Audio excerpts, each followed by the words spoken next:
Hello student, welcome to my channel master classes. My name is Talib और आप देख रहे हो master classes YouTube channel. Class 10 प्रकाश का परावर्तन तथा अपवर्तन, कक्षा 10 विज्ञान का हमारा प्रकाश का परावर्तन तथा अपवर्तन वाला चैप्टर चल रहा था। इसमें आज हमारा ये लास्ट टॉपिक है। इसके बाद हम चालू करेंगे प्रकाश का अपवर्तन। ठीक है, हमने प्रकाश का परावर्तन में सब कुछ पढ़ा दिया। आज हम देखने वाले हैं अवतल दर्पण के उपयोग और उत्तल दर्पण के उपयोग, यानी कि गोलीय दर्पणों के उपयोग। गोलीय दर्पणों में एक अवतल दर्पण आता है, एक उत्तल दर्पण आता है। तो आज हम दोनों के उपयोग देखने वाले हैं। हमने सब पढ़ लिया, अवतल दर्पण पूरा पढ़ लिया, उत्तल दर्पण पूरा पढ़ लिया, कैसे प्रतिबिंब बनता है, कैसे क्या होता है, कुछ बहुत सारे न्यूमेरिकल्स भी लगाए। सारा पोर्शन हमारा प्रकाश का परावर्तन खत्म हो गया।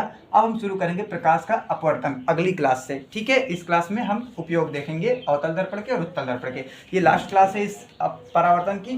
चलो देखते हैं। उपयोग नंबर 1, प्रकाश का अवतल दर्पण के उपयोग का नंबर 1 क्या है?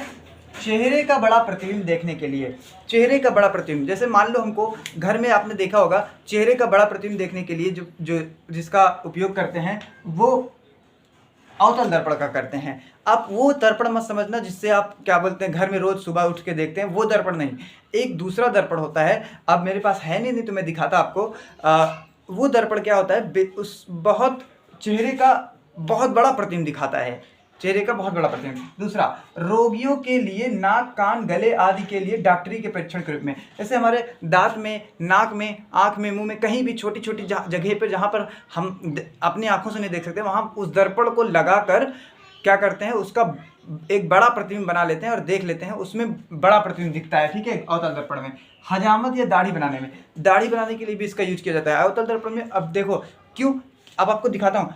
अवतल दर्पण में आप छठी कंडीशन याद कीजिए। छठी कंडीशन क्या थी कि जब हम वस्तु को F और P के बीच रखते थे तो उसका बड़ा प्रतिबिंब बनता था। आपने हमसे पढ़ा होगा तो आपको याद होगा कि जब F और P के बीच रखते थे, मतलब वस्तु को पास लाते थे, तो बड़ा प्रतिबिंब बन जाता था। वैसे ही जब दर्पण को हम एकदम पास रखते हैं, अपने दर्पण को एकदम पास लेके चले जाते हैं अवतल दर्पण को, तो वो दाढ़ी बनाते समय ऐसे ऐसे देखते देखते उसमें हमारा प्रतिबिंब जो है ना बहुत बड़ा दिखाई देता है, जिससे हम दाढ़ी अपनी आराम से बना सकते हैं। ये रहा अवतल दर्पण का उपयोग। एग्जाम में पूछ लिया जाता है अवतल दर्पण के 2 उपयोग लिखिए। एग्जाम में ये भी पूछ लिया जाता है उत्तल दर्पण के 2 उपयोग लिखिए। तो ये बहुत इंपॉर्टेंट है, आप इसको नोट डाउन कर लीजिए, लिख लेना अभी 2 मिनट बाद।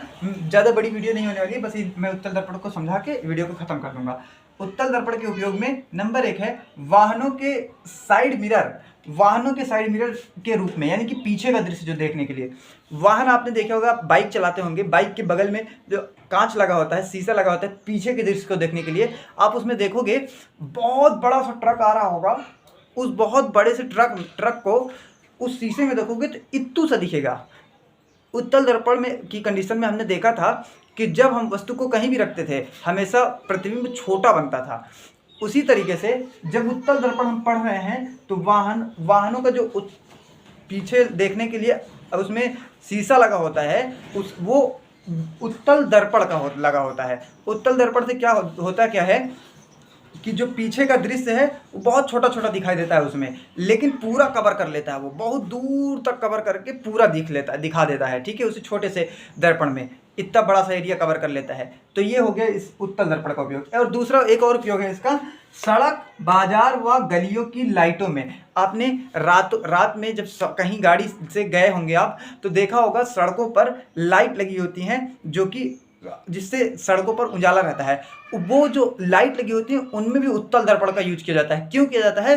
क्योंकि उत्तल दर्पण लगाने से क्या होता है कि रोशनी चारों तरफ फैल जाती है। लगी तो होती है छोटी छोटी लाइट उसमें, उस जो हेड लगी होती है लाइट, उसमें वो बहुत छोटी छोटी लगी होती हैं, लेकिन उसमें हम उत्तल दर्पण लगा देते हैं, तो जिससे वो जो जलती तो छोटी सी है, लेकिन रोशनी उसकी कई दूर तक फैल जाती है। तो इसमें कौन सा यूज होता है? उत्तल दर्पण यूज होता है। तो उम्मीद है ये लास्ट क्लास आपको बहुत समझ में आई होगी, बहुत अच्छे से। अब हम अगली क्लास में इसी चैप्टर में है, ये प्रकाश का अपवर्तन वाला पोर्शन चालू करेंगे।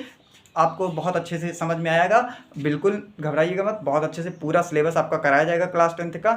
मिलते हैं नेक्स्ट क्लास में। All the best.